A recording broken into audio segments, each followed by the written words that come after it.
All right, thank you all for joining the meeting of the Implementation Advisory Committee Subcommittee on Contribution and Spending Limits.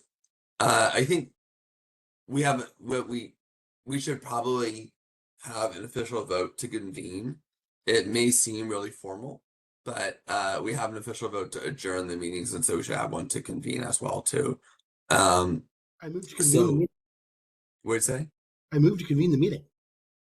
I'll second that. Oh, second. Okay, Aye. great. All in favor? Aye. Great. Thank you. Okay, so we'll do a kind of a truncated version of the agenda today. Let's dive in. The very first thing is I shared with you a fact sheet on the contribution and spending limits. This is a living document that I'll just continue to update over time, but it has all the information in one place for you all.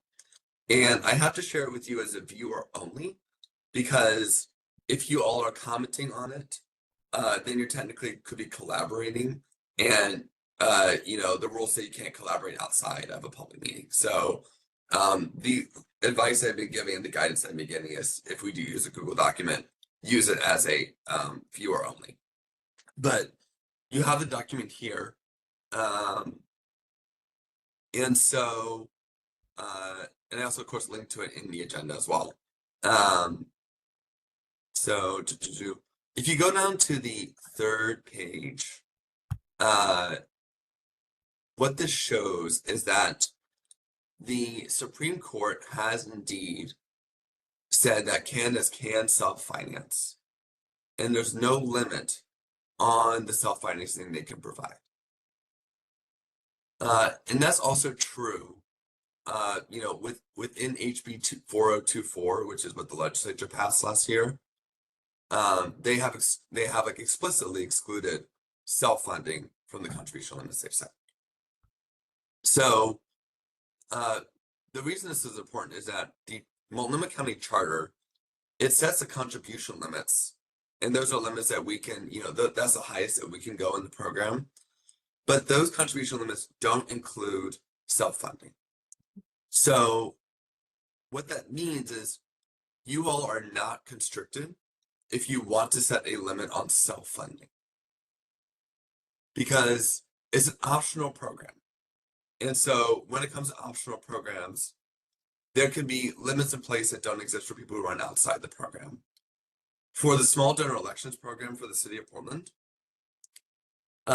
there were, limits on what candidates could give themselves.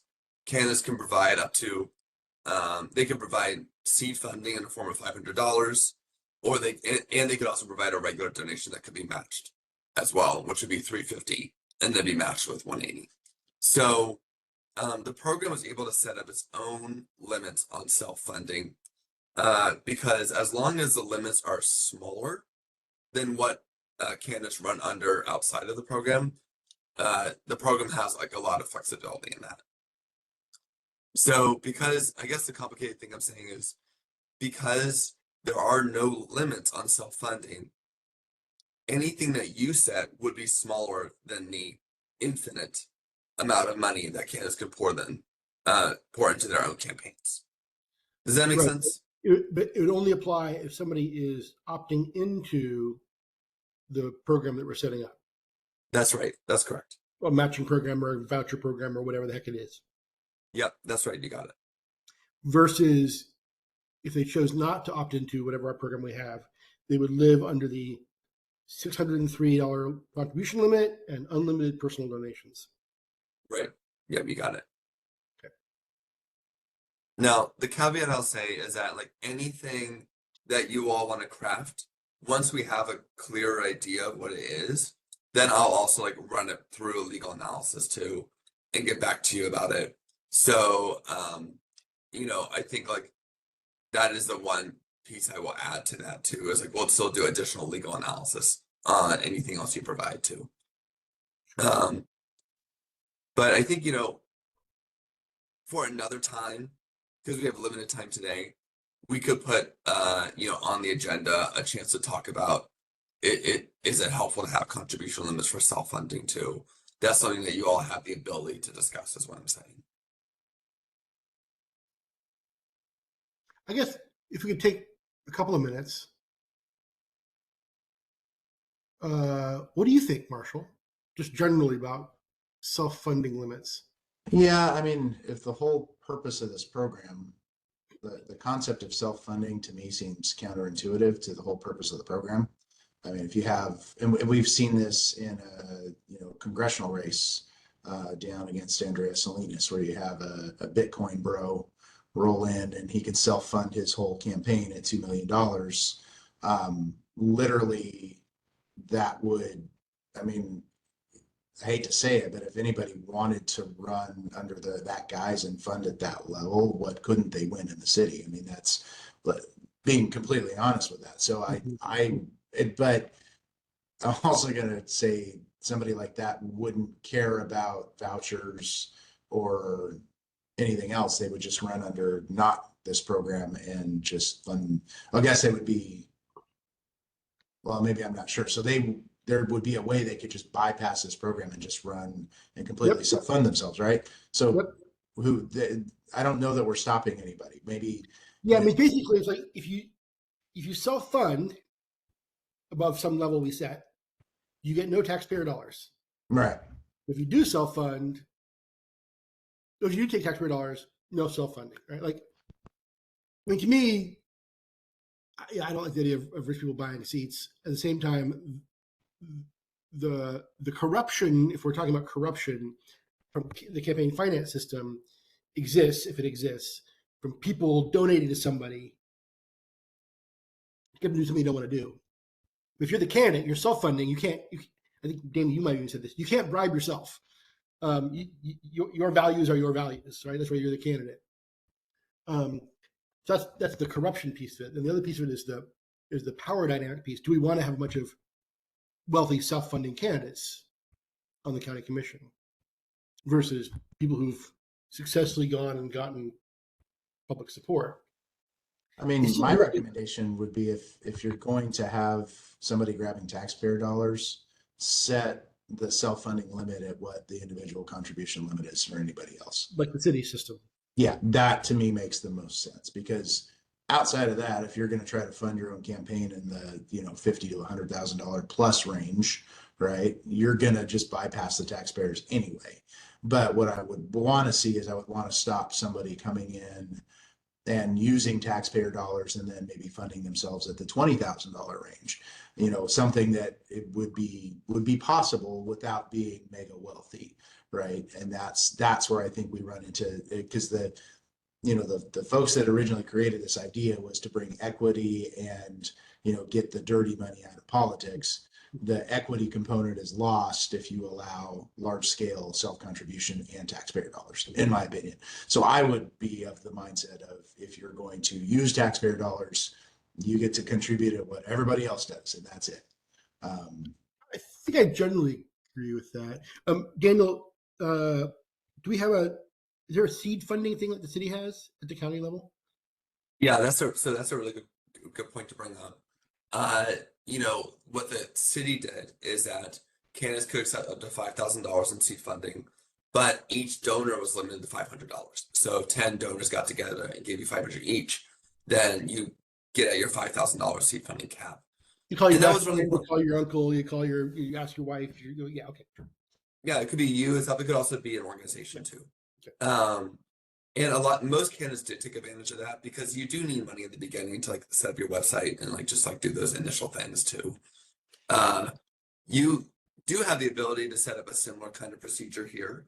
But again, individuals are limited to 603, and in-kinds are really limited unless there's, any kind of charter amendment change or change of the legislature.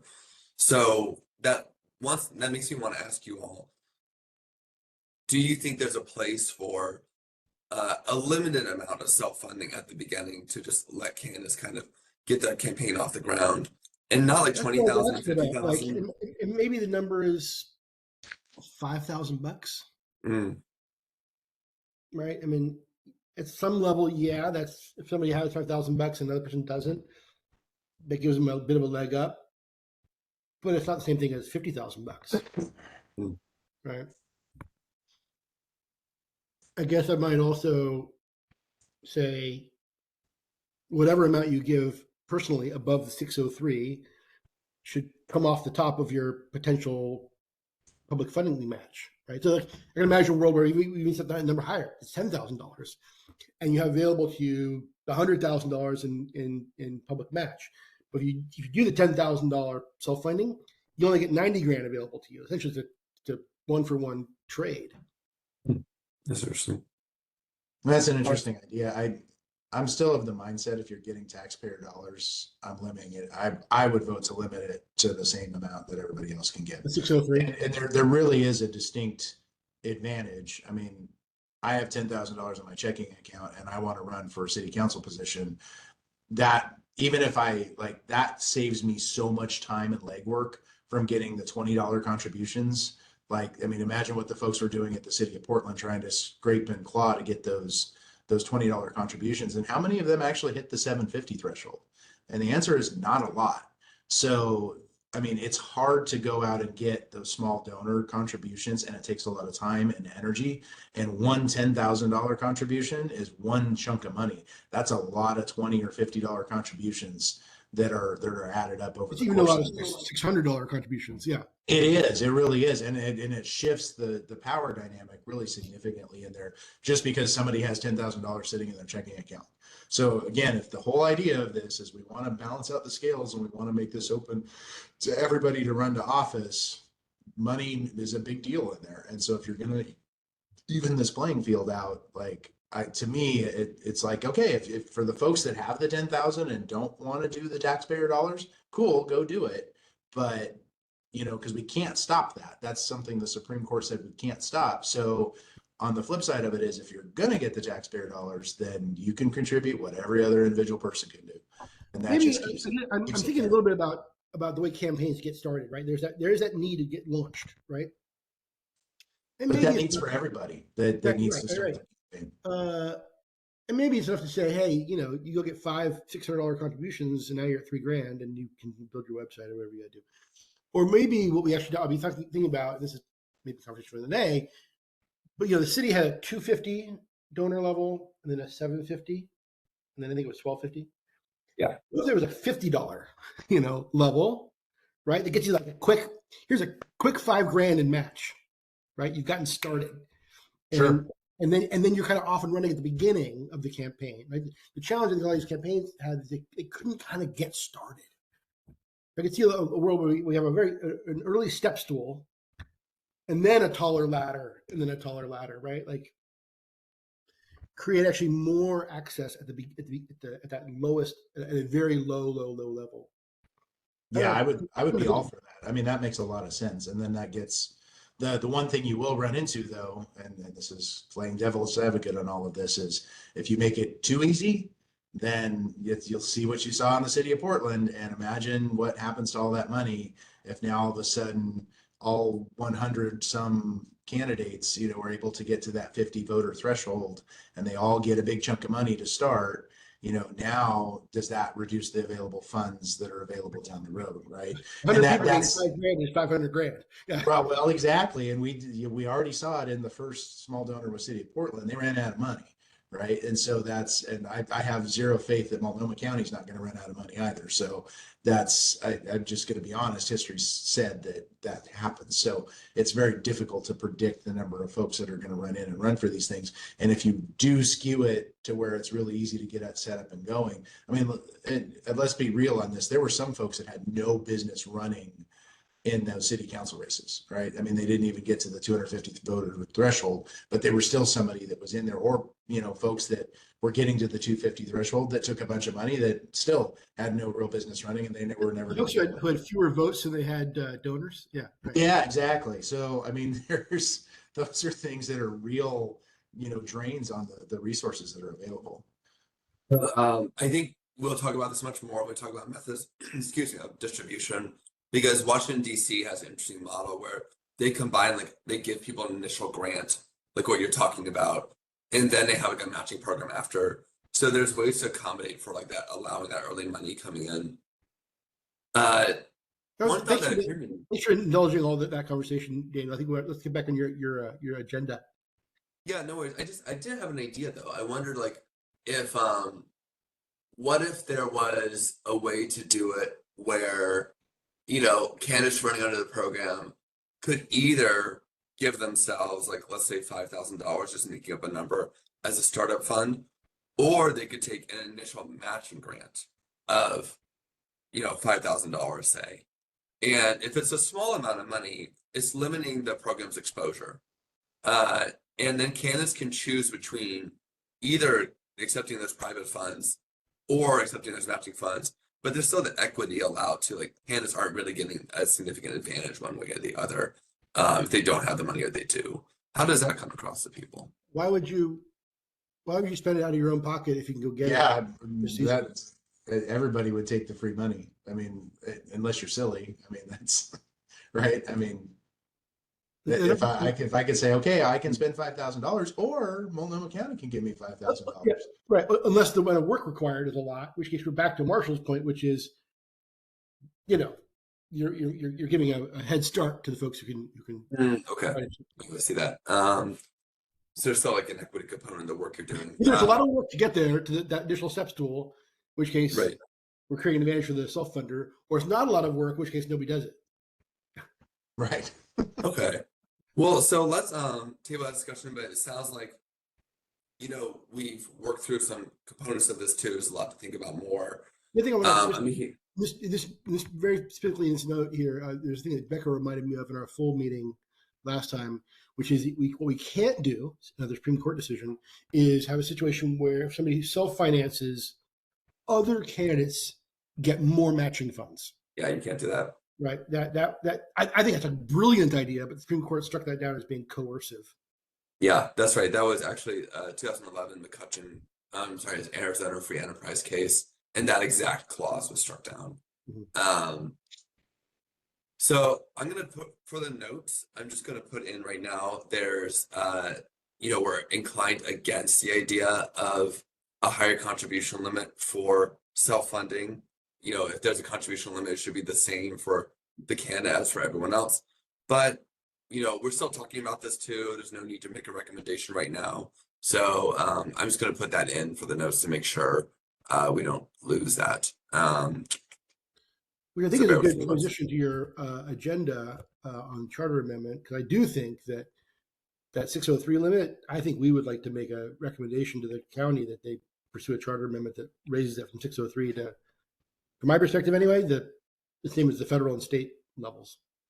Okay. 3,300. Let me just capture this one thing. So not inclined to raise so above 604.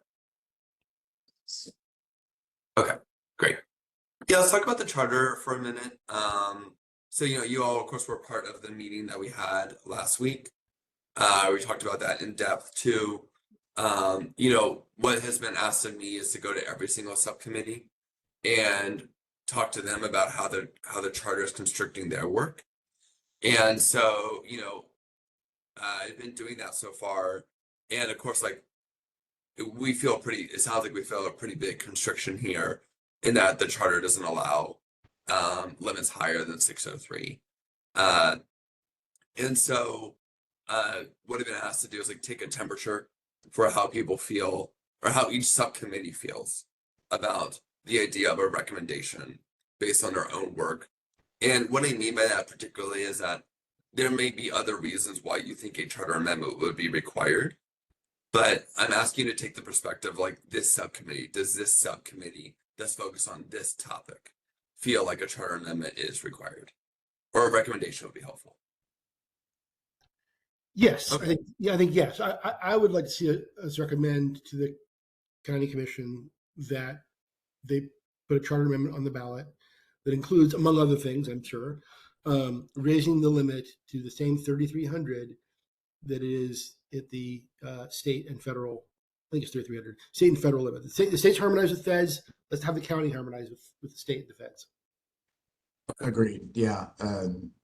100%. I mean, I think the whole idea of having, in a geographical region, 3 different sets of campaign finance rules that are all conflicting with each other, right? I mean, that literally seems ridiculous to me. So in a state that had no campaign finance laws forever, having one guiding set of principles to me makes the most sense. As much as possible. Yeah.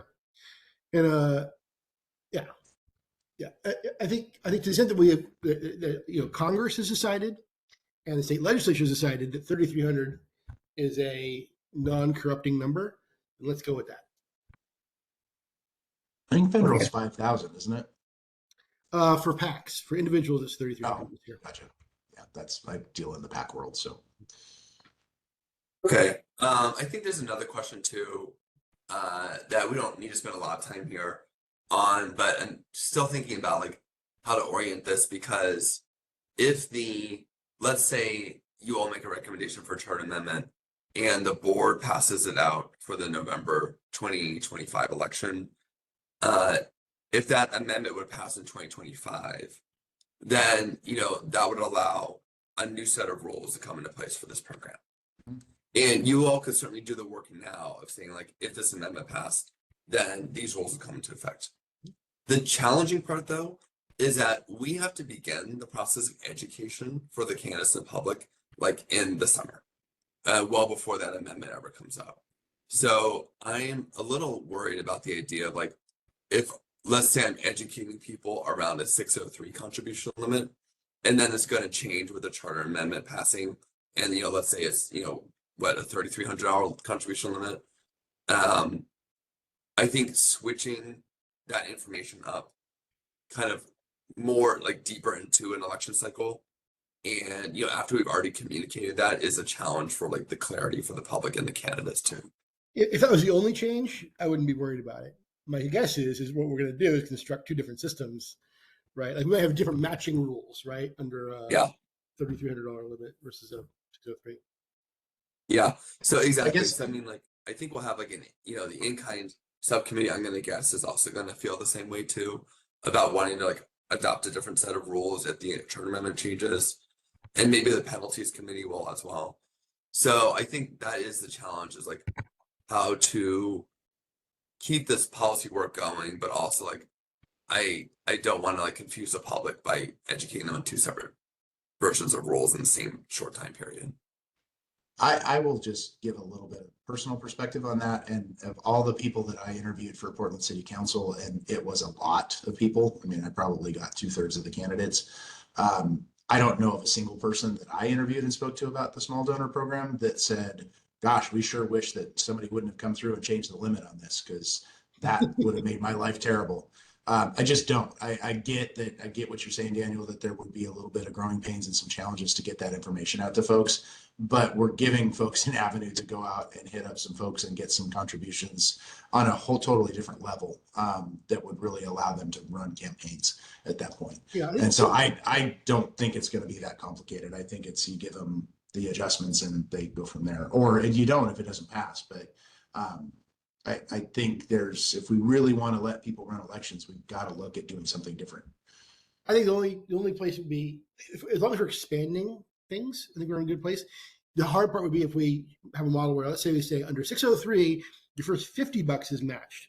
But since we're raising the limit to 3,300, now only the first $20 is matched. Like that would create a weird dislocation where suddenly like, wait, what? Right. So like, I think as long as we're expanding, I think we're going to be in fine shape. Yeah, what there were certainly many complaints about how the city's program lowered the matching rate, or lowered the match cap, in January. One thing that it did do though is we spent a lot of time talking well before that, saying like, this is what the limits are going to look like now, but if we do have to lower them in January, we're going to give you a heads up right now that is on the table, and if it is, it would possibly look like this. And so we tried to do as much as we could to like broadcast that the thing could change too, and that did seem to help, with I mean, like, as people were obviously like upset with the change, but there wasn't a lot of confusion about the change, because I think we had done like a lot of broadcasting too. So maybe like just like bringing that into it would allow, would be helpful. And that makes me think then like this subcommittee should continue to meet and should continue to craft contribution limits for what the program would look like if the charter had changed, you know? Like we should still meet to develop this like alternate structure. Is that right? Mm-hmm. I think that makes sense. Okay, thank you for working through that with me. I'm gonna also like run that through the in-kind subcommittee because that's obviously a very complex topic too. And so and hopefully we'll have the full IEC can have that discussion as well. Well, I think the we don't have to talk about spending limits now. I think, you know, the other thing I do want to bring up is I guess- contribution limit. Oh yeah, go ahead. On spending limits, I would just love to hear your take on that, Marshall. I don't think we should have a spending limit. Like, raise as much money as you possibly can. Like we're constricting it. The source of funds, you can't spend what you don't have. That's a de facto spending limit. It's a spending limit based on your ability to raise money. I do think spending limits also become somewhat problematic from a free speech perspective. Mhm. You know, I guess I'm totally inclined against spending limits. Yeah, I don't. As long as you can get the folks to contribute to your campaign, I don't see the need for a spending limit personally. I can see a 100% a match. You know. Yeah, limit on the match, right? Yeah, Sure. but for sure. But if you're able to get 10,000 people to give you $500, I mean, that's great. I mean, that's. I mean, good job. That to me is. I don't. Again, I don't see the whole ideology behind that. That's my 2 cents on it. I think if the candidate's going out and doing the work, I think that's something that should be rewarded, and obviously people are supporting them on that level, right? So, and the big difference in all of this, if there is some kind of limit, what we're pulling out of the whole equation is the Phil Knights of the world that just come in and totally tip the scale so far one way or the other because they give levels of money that nobody else can give. And then they do it and they always play in politics. And that's where people get frustrated with no campaign finance limits or spending limits is just all of a sudden, here you go, right? Because remember, in all of these things, there is no limit on independent expenditures, none whatsoever. And you cannot stop them. So, you know, that's to me, I want to see a system that does not encourage independent expenditures. That is what I want to see because that to me is a far less transparent system than what we had originally. It doesn't serve candidates well. It doesn't serve voters well. No, it does not. Not at all. Actually, as a guy who's run them before, i.e. programs, right? Yeah, you know, I kind of figured that that's where you all would fall, but I do like as a facilitator, I do want to like do my due diligence or bring that forward. A lot of programs do have spending limits, but also that, and actually the original version of small donor elections in the first year also had a spending limit. But it had a lot of problems too. And as you point out, one of the main critiques of public matching programs is that if they cap spending, they put candidates at disadvantage against independent expenditures. And so, and a lot of candidates will opt out of the program because they don't want to have to deal with those spending limits. And so that is a common critique of those. And my personal recommendation, you know, was to not put those in place. But I do want to do my due diligence and like give you all the options if you want to pursue that route.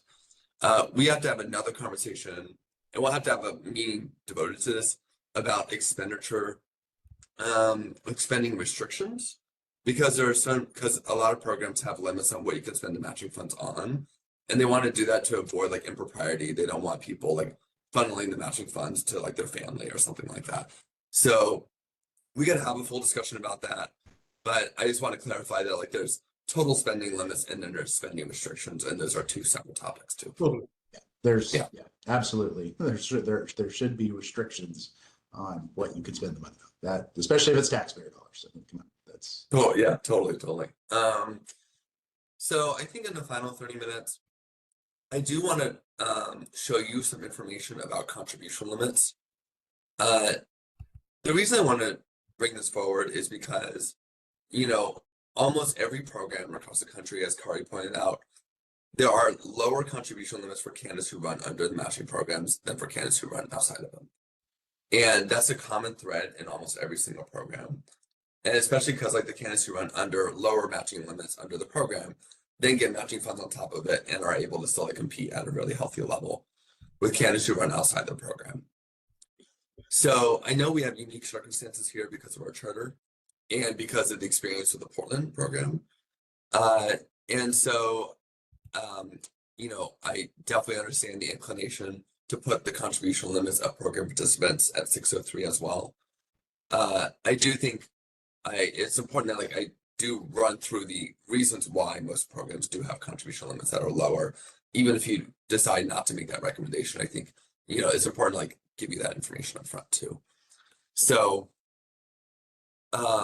if you look at the fact sheet, you know, I think, let's see, if you scroll down to starting on page, it looks like it's page 5 of the fact sheet too.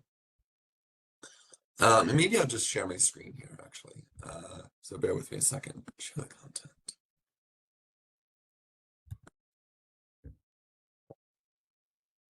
Okay, can everyone see my screen? Okay. Mhm. So, you know, one of the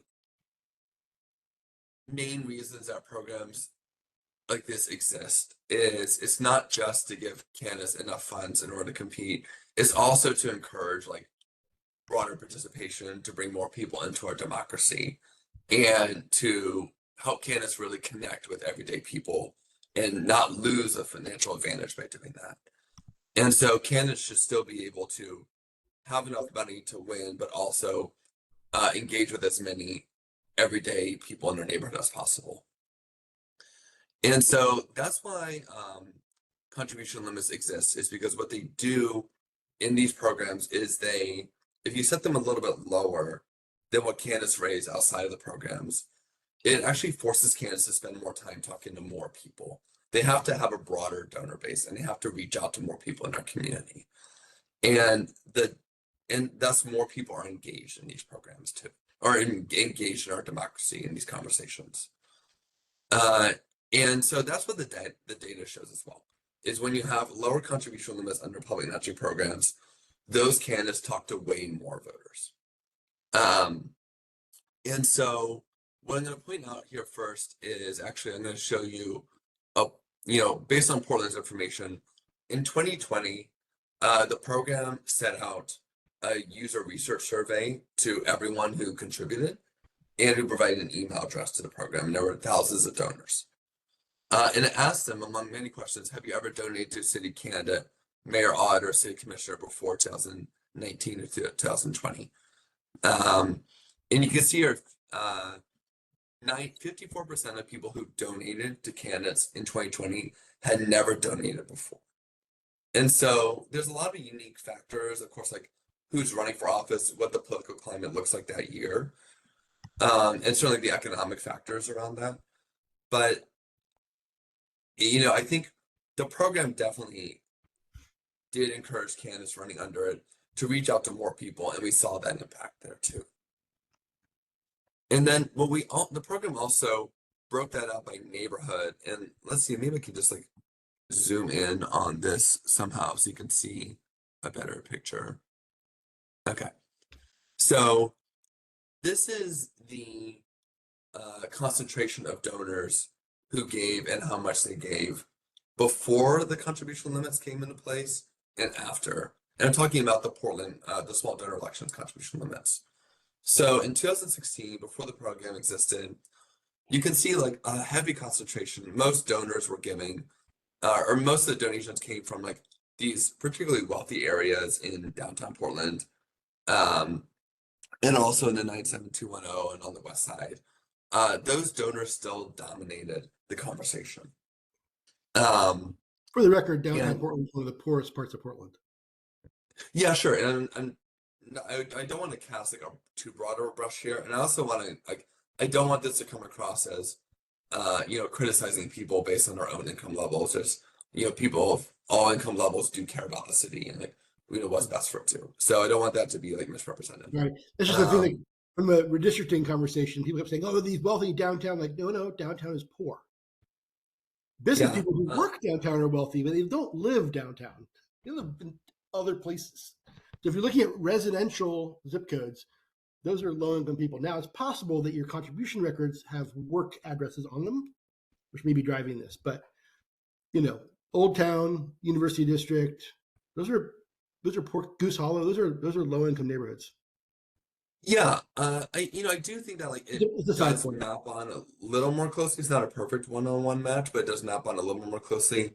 Um, Especially like I think 97219, 97239, 97210.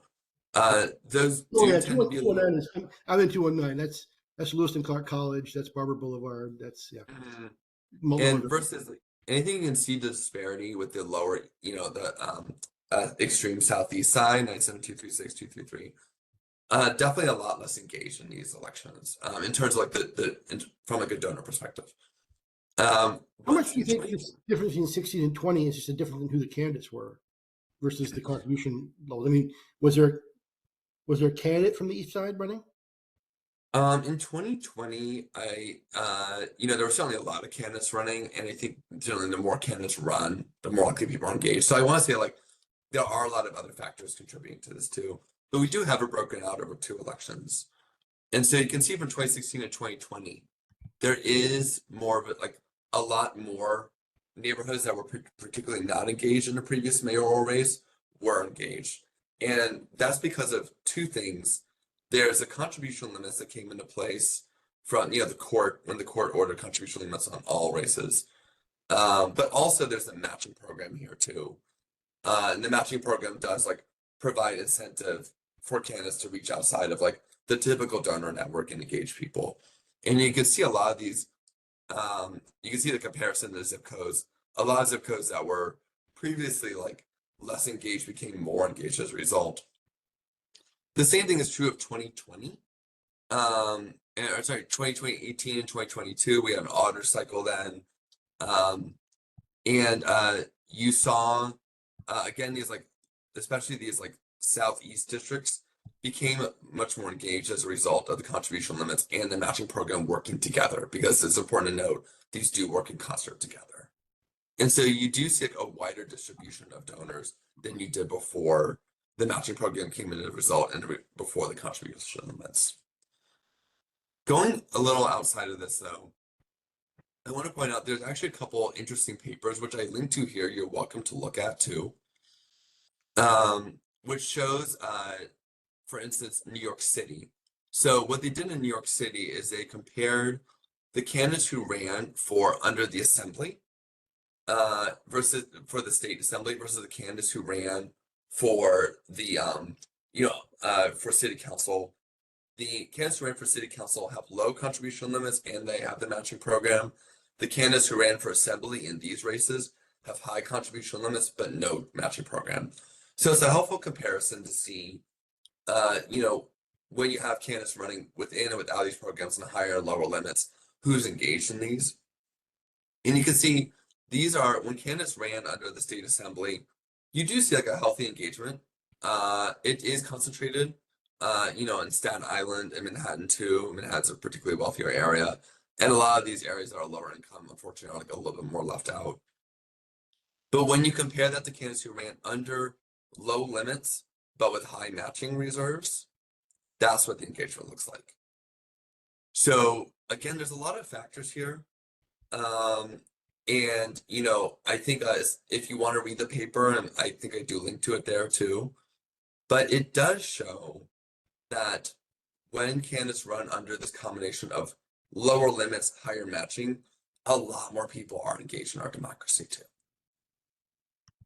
And we can see here is this is a summary by the Brennan Center, but the Brennan Center was summarizing a report. And this is a report they were summarizing. Participation from across the city, almost 90% of the city's census block groups were home to someone who gave 175 or less to city council candidates in 2009. The people who ran under matching low limits. In contrast, around 66% of the groups housed no small donors who ran or who gave to candidates who ran under state assembly, which again is no matching high limits. So you do see more people engaged when you have that lower limits, higher matching combo too. And that's also true. And I think you can see that here too. This is the data broken out. Again, a really wonderful paper. Highly recommend looking it over.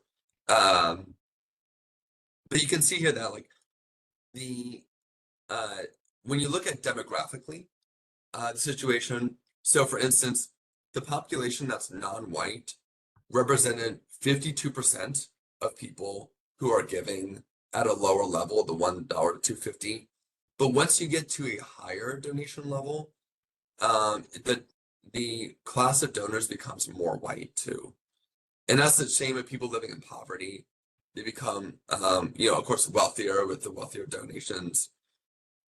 And people who do not complete high school, excuse me, become a smaller percentage of the population. So what this shows us is that if you have high contribution limits, and it makes sense, the candidates are going to spend more time raising money from wealthy donors because that's where they can get the biggest bang for their buck from. That's the most efficient use of their time. And when they spend more time with wealthy donors, those donors do tend to be whiter and wealthier and are college educated, high school educated, etc. There's nothing wrong with those people. We're happy that everyone's engaged in our democracy, but we do want the donor pool to reflect the population, and we do want it to be more representative. And if you allow candidates to raise large contributions from people, the donor pool is not going to necessarily be reflective of the population too. I think, and this shows the contribution limit difference. If people ran inside the program, it was a 175 limit, but of course it got the big match. In addition, if people ran outside the program, it was a $1,225 limit. So of course, those people who ran outside the program can certainly ask small everyday people to give small donations. They have the ability to do that, but most of their donations do tend to be from wealthier people. And then I want to also pull from Portland's mayoral experience. This is what we're looking at here and I think the caveat being I'm pulling Orstar data. So there's miscellaneous donors here who gave under $100 and they're kind of like aggregated here too. And I also didn't get rid of all the repeat donors. So I think the number gives you more of approximation, but it does show that this is actually donations, not donors. This is donors. You said you didn't get rid of repeat donors though. I didn't get rid of repeat donors. That's true. So that number would be a little smaller actually if we did get rid of repeat donors, but it would also bump up a little bit too because of the miscellaneous donors that are in there. So Orstar unfortunately just limits our ability to see into that with clarity, but it does give us an approximation. It does show a trend. If I could 2016. change one thing about Orstar, it would be that miscellaneous line. It says miscellaneous contributions, $800. I would want to say just how many? 37 miscellaneous contributions for $800. Yeah. Just give me Yeah. that one I thing. know. I feel that way too, and hopefully they ever revamp Orstar, they'll be able to make that change because that's very frustrating from a data collector perspective. 2016 mayor race, we saw Ted Wheeler and Jules Bailey running, and of course, again, a lot of other factors here. But we had one candidate who had 1,330 And Sarah million Iannarone donors. too, right? Or is this only the general election, or is this also the primary? This was the general election. And so, I take that back. So I took all the donors who gave for 2 years before the election, before the November election, but I didn't want to do every single candidate just for sake of time. So I just took the top 2 candidates, or the top candidates here. In 2016, named candidates are just donors who gave over 100, and I could actually count those. And so one candidate had 1,000 named donors out of the 1,219. The 1,219 includes the miscellaneous. And then one candidate has 702 versus 817. In 2020, and this was before contribution limits came into place. In 2020, it was the first year we had contribution limits and the matching program. The candidate who ran outside of that had 710 donors. The candidate who ran under the program had nearly 4,000 donors. And this number I actually pulled from the Open Elections website. So these numbers for participants aren't Orstar. That's open elections, which does have a more accurate picture. When we look at 2024, we didn't have it for candidates running for mayor. One candidate raised 1,200 donors, another one raised 1,200 donors, and then one candidate had 1,800 donors. So generally, you are seeing candidates who run under these programs that have low limits but high matching rates. You do see them have more donors brought into the program. In 2022, looking at the chair races, on average, one candidate for chair had 517 donors, one had 614, and then one had only 199 donors too. So if candidates, I think the concern is that if you set the limits at the same as what they were in 2022, then are these candidates really going to reach out to more donors? The answer is probably no. They're going to get a match on top of these donations they raised.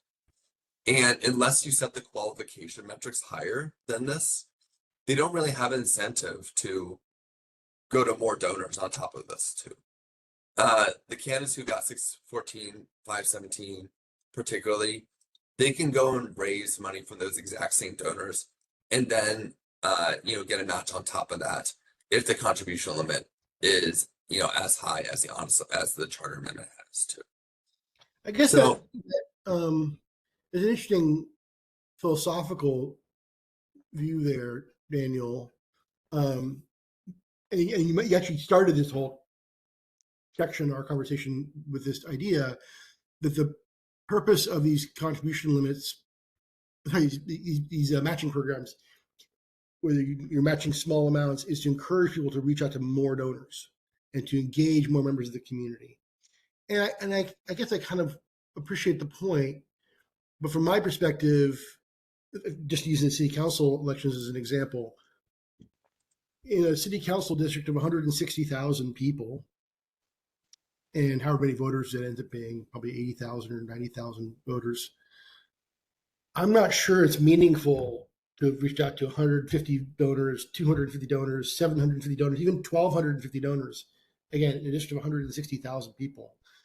To me, what's more meaningful is, do they have enough money to adequately staff a field program, to send canvassers out, to deliver mail, to frankly, do less fundraising and more showing up at community forums. If they're spending all their time fundraising, they're just talking to donors. They're not canvassing. They're not going to community forums. And so for me, there's this sort of interesting trade-off. Like, yeah, we also shouldn't have a program where we say, okay, film night gives everybody who's running $1 million and we're done. Right? yeah, right. Like, a grant program for the state taxpayers. There's $1 million, go run. That's not helpful either. But to me, it's not about using the campaign finance system to drive community engagement, but rather make sure they have enough money so they can spend time with community engagement. Does that makes sense? Mm-hmm. Yeah, and I 100% agree with that. I mean, I see what you're showing here, Daniel. I really do. But even at the looking at the 24 mayor, the top donor, the top number of donors, was only 1,800 people at the end of the day. And what is that in terms of percentage of the population of the city of Portland, right? Nothing. And so but to go out and get those $5 contributions, that takes a conversation and it takes time and energy and all of those other pieces of the puzzle. So to me, I see the argument. Sure, we're getting more people involved in donating small dollars to the contribution.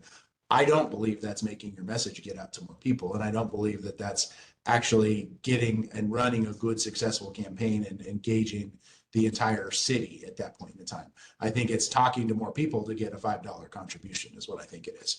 And that's, to me, is not what democracy is all about. It's about, okay, how do we engage an entire city, which is what this position was all about. And that means we have to reach all voters, not that 0.5% that we got with who gave $5, right? That's, which that means social, TV, news. I mean, all the different platforms, community events where we're out and we're talking to hundreds of people at a time, as opposed to. I mean, use yard signs and, political hacks. Yeah, 100%. Yard signs.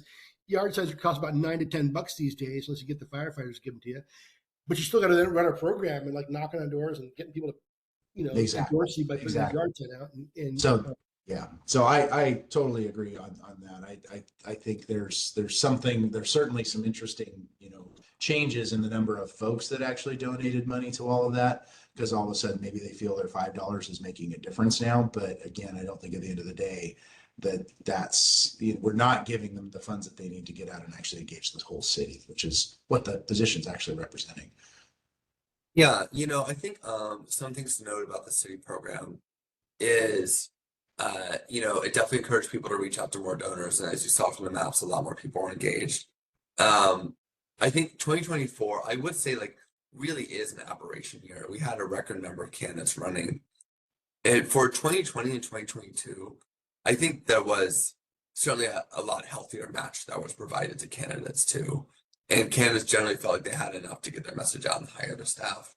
And I don't think that we're really going to have a 2024 election here at the county anytime soon. We'll have more candidates, but the city was able to absorb more candidates in 2020 and 2022. It's just 2024, you had 116 running for office, and that's like a wild number. So I think generally the program, 2024 was certainly like a lot of lessons learned from that, but I don't think we should just say that every year was like 2024. Generally, candidates did get a sufficient number of matching funds. And the other thing is that the program actually did have a clause that said if the program doesn't get enough money from in matching funds, then it was allowed to raise the contribution limits. It didn't take advantage of that in the last cycle, but you could include that in here too. So like if the concern is not getting enough money because you have a lower contribution limit, then we can raise the contribution limits for candidates if there's not enough funding to go into it. that's an interesting idea. So if we had, for example, just spitballing here, don't hold me to it. We said, okay, county commissioners, we want you to ask for a charter member to raise to 3,300, and assuming that passes. But if you opt in to the matching program, your limit is $1,000, and we're only matching the first $50, let's say, and then suddenly the matching dollars dry up. We could say everybody gets to that $1,000 number goes away, and everybody gets to go to 3,300. You could totally do that. Got it. Okay, those are probably the wrong numbers. I was spitballing there, but some version of that. Yeah, it paints the picture. Interesting.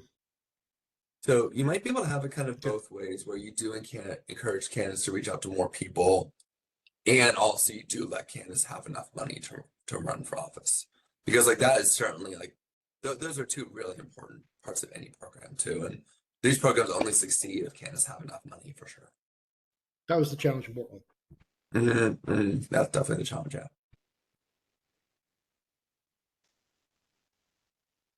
What do folks think that they're, because I think like the concern they have is, if the donors are so concentrated, if the donors are for Montgomery County candidates are concentrated among like the wealthier folks, and again, not trying to like cast aspersions on people, but the donors are concentrated with this like very small group of individuals who kind of like have a similar demographic profile, and then the program comes into play, and then after the program comes into play, the donor pool is still the same limited demographic group.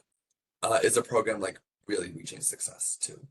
And so I think like there might be some value in encouraging candidates to reach out to more people beyond that like small demographic group. Contributions help get there. Contribution limits do help you get there, or higher thresholds do help you get there as well too, because you're just encouraging candidates to reach out to more people beyond like 600, 500, etc. Could you repeat what you said? Yeah, so I think like, if you have like you have like this small group of people who have like demographic similarities, they're usually like whiter, wealthier, college educated, landowners, etc., or like homeowners. If they are dominating if like everyone, if they're the ones who are really comprising most of the donors before these programs, and then the program comes into effect, and then it's still the same group of demographically, like us, kind of demographically homogenous people, I think it's a knock against the program. So it makes it look like the program hasn't succeeded. So there's ways you can change that though. One way you can do it is if you have lower contribution limits, it kind of forces candidates to reach out to a broader group of people, or if you have like higher thresholds to get into the program. So, 600 donors isn't enough to qualify. You have to get to like making up a number, 800 donors here. Then again, you're encouraging candidates to reach out to more people. But I do think that like it's important to consider the value of encouraging candidates to reach out to more people than like the limited number that they're reaching out to right now. Maybe, although what you're really describing when you say upper income homeowners, people with children, are the people who care about politics. Right? That's also the voter pool, right? Disproportionately voters. And I think even if it were the same demographically, right? But we've gone from a world where campaigns are funded by 200 people who are like super engaged. You go to the city club, they have the mayor's phone number on their cell phone, and expand to 1,000 people who are all still 50-something homeowners, business owners, engaged union members. But you expanded it, like you still expanded it, right? Like I think about like my neighbor who's a nurse and she's married to her wife, a realtor, and they've never done involved in politics. They're homeowners. They weren't involved in politics at all, but they met the city council candidate and they gave $20. And then they came to the house party and like they got engaged. They look demographically like everybody else has always been engaged, but it did expand. Yeah, well, I think the thing I would say is that, that data from 2020 shows that, 54% of Portlanders who never gave before were giving for the first time as a result of that too. And, That's we good. did say, That's really good, even if they're exactly the same demographically. they might be, but anecdotally, we did see more people like different demographic groups like engaged And that's good. That's even better. Yeah. My point is, though, we shouldn't totally dismiss expanding the donor pool, even if it looks like the earlier donor pool. It's just more. Oh, I see what you're saying. Yeah. It's good also to low-income people and renters and people from East Portland, and that's all. That's wonderful, yes, but like let's not be totally dismissive of more people. More people is better. Democracy's good. That's true.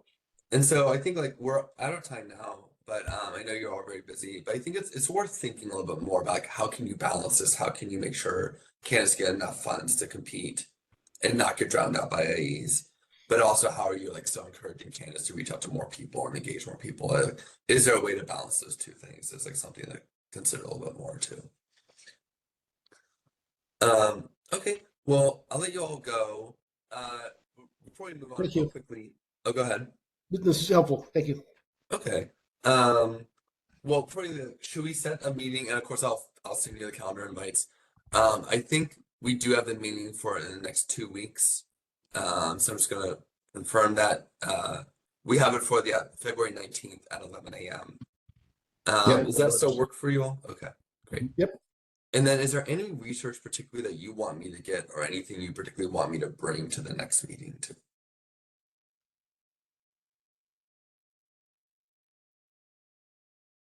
No, not from my end. No, I think probably the next meeting we should probably start to actually like bang out what this should look like. Yeah, agreed. Yeah, totally. So I feel like we'll do that next time, and then after we'll talk about spending restrictions because I think the contribution limits are like, if you settle at 603, totally. Maybe totally actually on expenditure restrictions, it'd be helpful to like find out first of all, what already exists in the program in the charter, if anything, what Portland's done, what other things have, I know Portland's pretty aggressive in that way because of the Emily Boyle's experience many years ago. But like what are the rules that other places have in place? I mean, I imagine everything from you can't hire your brother-in-law to you can't do international travel with it to I don't know, whatever. Like yeah, I can totally bring you a list of that. That's great. Okay. Well, in the meantime, feel free to email me if you have any questions, and if I have any data I can follow up with you, I might send you an email too. But thanks so much for your time, and thanks for meeting with us today. Thank you. Oh, Thanks, actually, guys. sorry, real quickly, I have to have you all officially motion to adjourn. I move to adjourn. I second, and I vote aye.